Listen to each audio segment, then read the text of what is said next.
Okay, so I'm gonna record a quick video to show you what you're supposed to do on slide 5 since you're having some issues with it. So I'm just gonna quickly redraw the triangle from part A. Make sure this is visible, just ignore that thing on the top. Maybe I'll push this, there we go.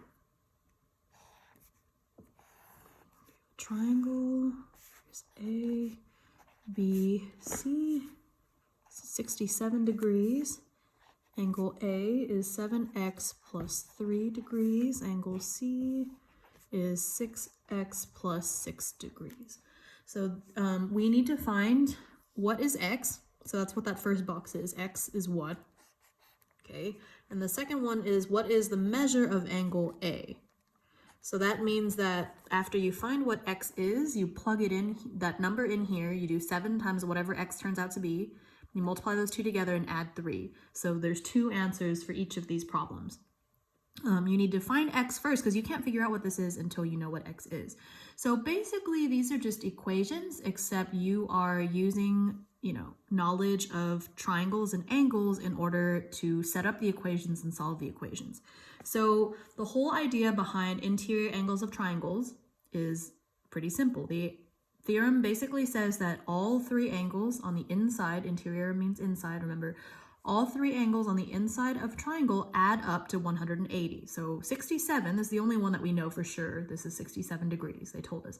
So 67 plus whatever A is plus whatever C is, when you add those 3 numbers together, you'll get 180 degrees. The problem is right now we don't know what A and C are because there's x's in there.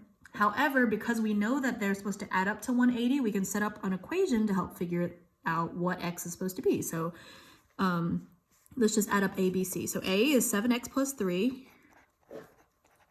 B is 67. So 7x plus 3 plus 67 plus C, which is 6x plus 6.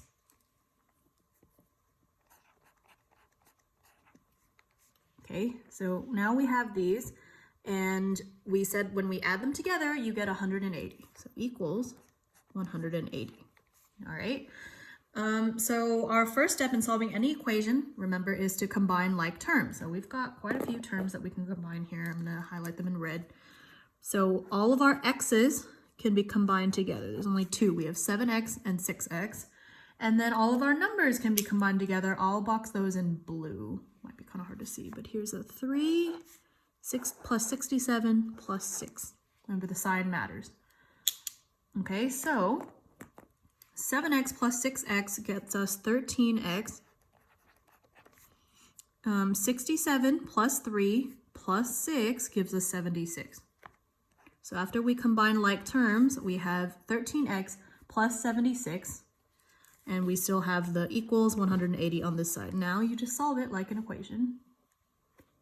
Why is it so blurry? Come on. Okay, so we draw our line here. X is already by itself. There's no x's over here, so let's leave 13x alone. But let's bring the 76 over here so that we have the constants together on one side.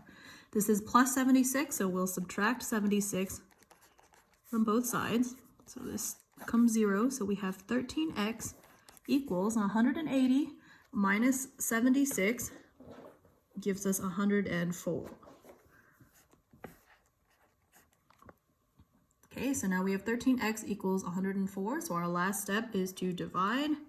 We want to divide by this coefficient to get rid of it, because that turns into 1, so we have x equals 104 divided by, 103 divided by 13. Wait, no, sorry, 104. Wow, what am I saying? 104 divided by 13, which gives us 8. Okay, so that means that we know the first part of this problem. This box is supposed to be x equals 8. So if you look at the side, you'll find a little box that has 8 in it, and you'll drag that one over. My computer's over there, but you'll drag that box with the 8 over into there, because now we know what x is. Okay.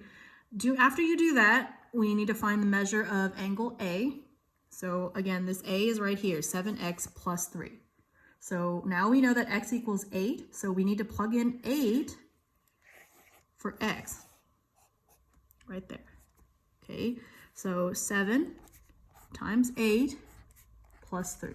That's going to be angle A. Angle A equals 7 times 8 plus 3. 7 times 8 is what? 56. I feel like I'm on Dora the Explorer waiting for somebody to answer.